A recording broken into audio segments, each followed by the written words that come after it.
Bienvenue à tous. Le thème d'aujourd'hui, c'est l'oxygène. Je pense que vous en doutiez, puisque vous êtes venus aussi nombreux. L'oxygène tout au long du cheminement du vin, de la vinification jusqu'à la préparation des vins, jusqu'à la mise en bouteille, et après, évidemment, son devenir dans les échanges gazeux avec tout ce qui se passe lors d'un bouchage et les conséquences du bouchage. Donc moi, je vais démarrer par effectivement vous présenter l'association que nous avons, mes confrères et moi, créée il y a 2 mois environ. Cette association s'appelle l'APREM. Elle est effectivement... je vais essayer de faire démarrer mon petit truc si ça marche. Voilà.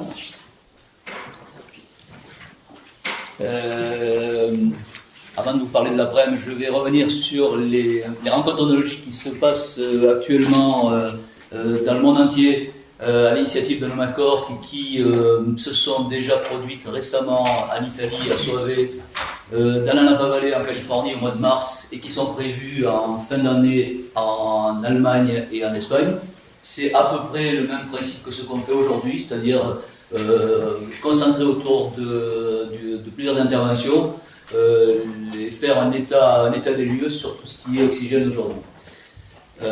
Moi, je serai aujourd'hui le traducteur, ou tout au moins le témoin en tant qu'embouteilleur de ce que l'oxygène peut avoir comme conséquence ou comme obligation dans notre travail de tous les jours. Hein, c'est à ce titre-là que je vais pouvoir vous parler de l'après-midi. Les intervenants aujourd'hui, dans correspondant au thème dont je vous ai parlé, sont Michel Boutounet qui va nous parler d'un cahier des charges oxygène, plus particulièrement lors des opérations de vinification.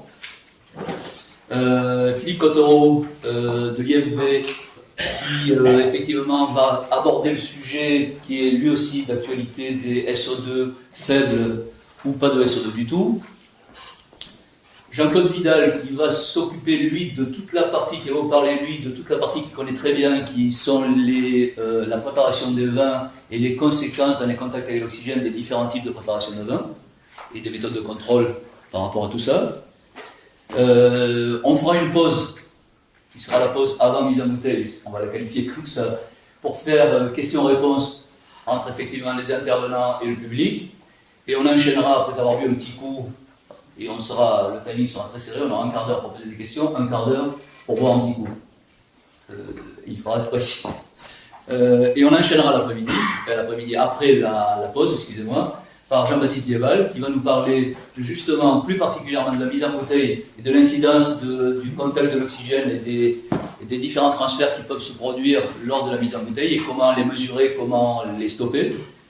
Et on terminera avec Stéphane Vidal, qui nous parlera effectivement de la perméabilité à l'oxygène et de tout ce qu'on sait faire au niveau de Nomacor dans les transferts d'oxygène à travers le bouchon. Voilà. L'APREM. Alors, l'APREM, c'est effectivement l'association pour la promotion de l'embouteillage mobile. C'est un métier que j'exerce personnellement depuis 33 ans, qui s'est développé dans le Grand Sud méditerranéen. Aujourd'hui, on considère qu'il y a 37% des vins qui sont conditionnés par des groupes mobiles. Ce qui fait une bouteille sur 3 aujourd'hui, dans le Grand Sud méditerranéen, qui sont conditionnés par des outils que vous avez dû rencontrer plusieurs fois sur la route ou peut-être même chez vous. L'APREM, en quelques chiffres, c'est 14 entreprises, c'est 50 unités mobiles, c'est un potentiel de 150 millions de cols, c'est à peu près 2500 clients, et c'est 50 000 produits. Quand je dis 50 000 produits, j'ai fait une règle de calcul assez simple, c'est le nombre de produits différents qu'on nous donne à conditionner tous les jours. Ce qui nous donne une vision du marché et des difficultés potentielles un petit peu spéciales. Quand on est négociant, quand on est producteur et qu'on embouteille ses vins, on a effectivement la vision de ses propres produits. Nous, grâce à notre métier, on a une vision relativement globale des évolutions des produits, on en reparlera un petit peu tout à l'heure. La représentativité de notre association, c'est aujourd'hui 75% à peu près des outils qui sont représentés par les personnes qui ont adhéré à notre association. Les objectifs de cette association, ils sont au nombre de 3 principalement. D'abord, communication évidemment, puisqu'on a un métier qui, malheureusement pour nous, n'est pas suffisamment ni revendiqué ni expliqué aux consommateurs. On a des choses à faire en collaboration avec nos clients et on a effectivement expliqué tout simplement qu'on transporte une vraie technologie, une vraie usine d'embouteillage à l'endroit où le vin a été fait. Alors, dans l'agroalimentaire, on est le seul secteur où il existe des choses comme ça.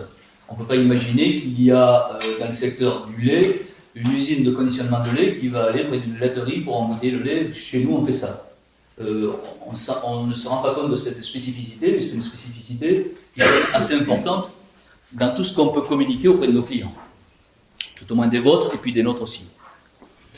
Le deuxième objectif, c'est la qualité. Effectivement, on a tendance, dans notre métier, à vivre chacun de son côté et on a des vins qui nous sont fournis par nos clients, qui sont préparés ou pas préparés. On a effectivement un environnement global de vendeurs de matières sèches. On a rarement des contacts avec eux, on se contente d'être soumis à une obligation de résultat sur des produits qu'on ne connaît pas toujours.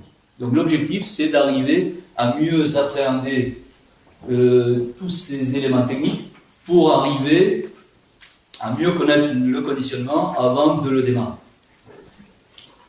Le troisième objectif, ce sont les engagements. Définir et mieux maîtriser nos responsabilités, c'est quelque chose qui n'est pas toujours fait.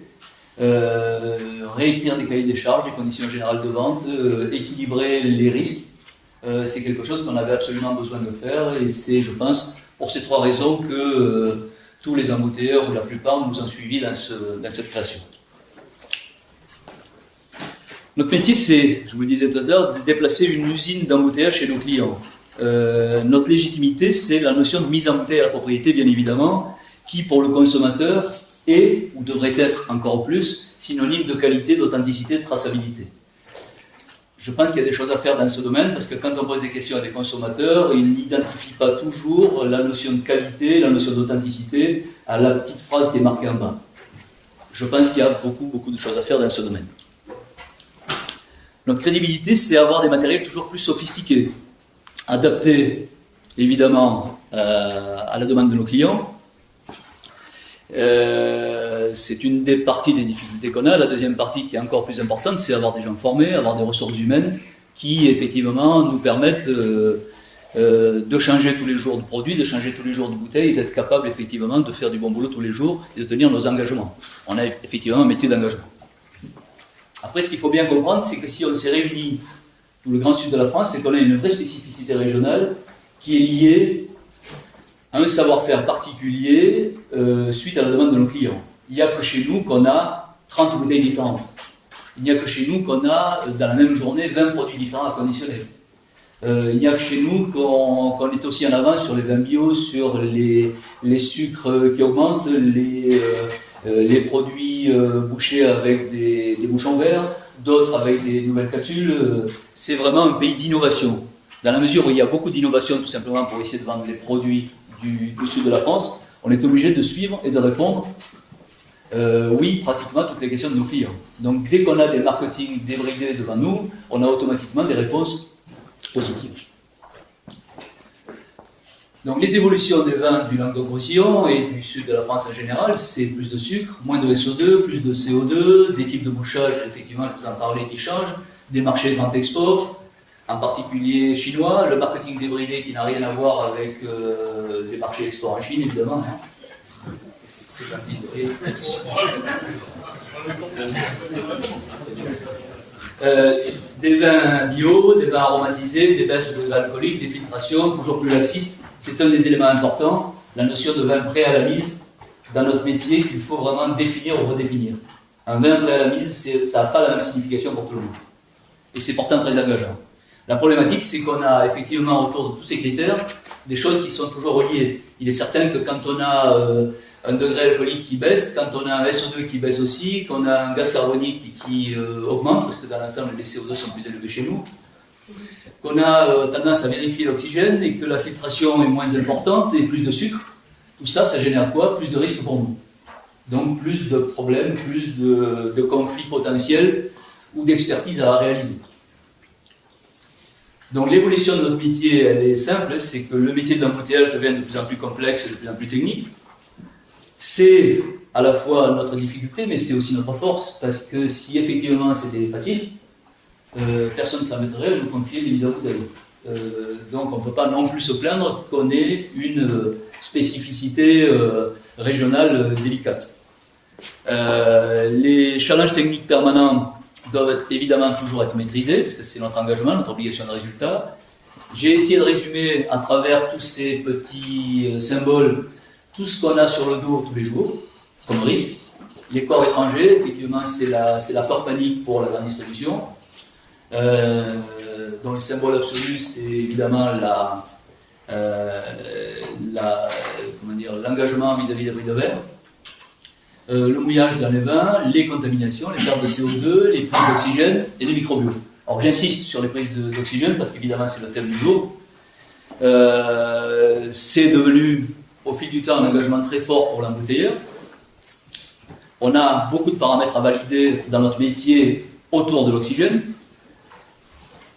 Évidemment, on parlait de vin prêt à la mise, la préparation des vins, et Jean-Claude Vidal va revenir évidemment tout à l'heure là-dessus, et la température des vins, qui sont des choses assez simplistes, mais on a souvent des vins l'hiver qu'on nous demande de conditionner à 5-6 degrés, ce qui est évidemment assez paradoxal avec la problématique de l'oxygène.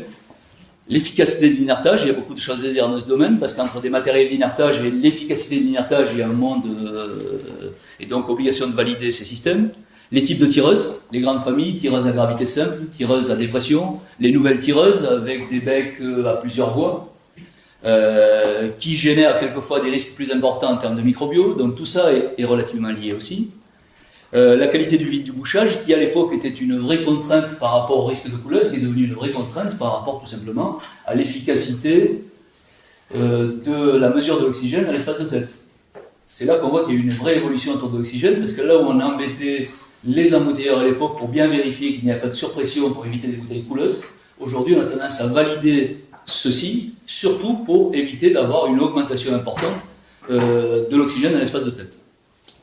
Évidemment, les types d'obturateurs et les profils de colle, je parlais tout à l'heure des bouchons verts, j'ai rien contre, mais nous les embouteilleurs, on n'a rien pour, parce que c'est un peu compliqué et qu'effectivement, il faudrait nous prouver que c'est quelque chose qui est assez efficace et grosse difficulté pour un embouteilleur, facile à mettre en œuvre.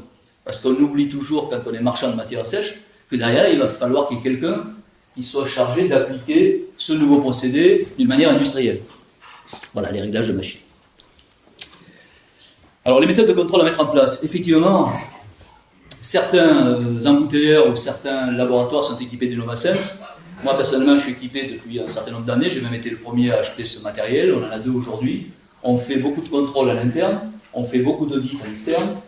Ça me paraît un outil qui est très intéressant parce que c'est pour ça que j'ai souligné, on a une mesure directe et précise du gazeux et du dissous. Et quand on parle d'oxygène dans les vins, si on parle que du dissous, on oublie quand même un potentiel oxydatif assez important. Je pense que tout le monde reviendra là-dessus, en particulier Jean-Baptiste. Alors les performances sont illégales. J'ai essayé, pour être assez concis, de décrire ce qui est bien, ce qui n'est pas bien, sans donner des bonnes notes ou de mauvaises notes, mais j'ai mis 2 feux verts quand on a un oxygène total dans les vins qui est inférieur à 1 ppm. C'est assez rare, on y arrive, évidemment ça demande certaines installations, certaines précautions, mais c'est tout à fait faisable, on est arrivé à réaliser, je dirais même, moins de 0,4 dans certaines conditions, avec un système d'inertage de bouteilles, etc. Quand on est inférieur à 2, on est toujours bon. Dès qu'on commence à être entre 2 et 4, il faut chercher des solutions. Dès qu'on est entre 4 et 6, c'est mauvais. Au-dessus de 6, c'est très mauvais. Et il n'y a pas de limite au-dessus. C'est-à-dire que dans les études qui ont été faites par Novator, on a vu effectivement des choses absolument abominables qui pouvaient arriver et des réserves d'oxygène qui pouvaient effectivement avoir des conséquences importantes. Voilà. Je suis à peu près dans les temps. On va enchaîner sur effectivement le début de la vie du vin, parce qu'effectivement une des difficultés que nous avons, c'est que le vin, quand on le donne, il a déjà vécu avant, il a vécu évidemment sa période de vinification, et c'est justement le sujet dont va nous parler Michel Moutounet.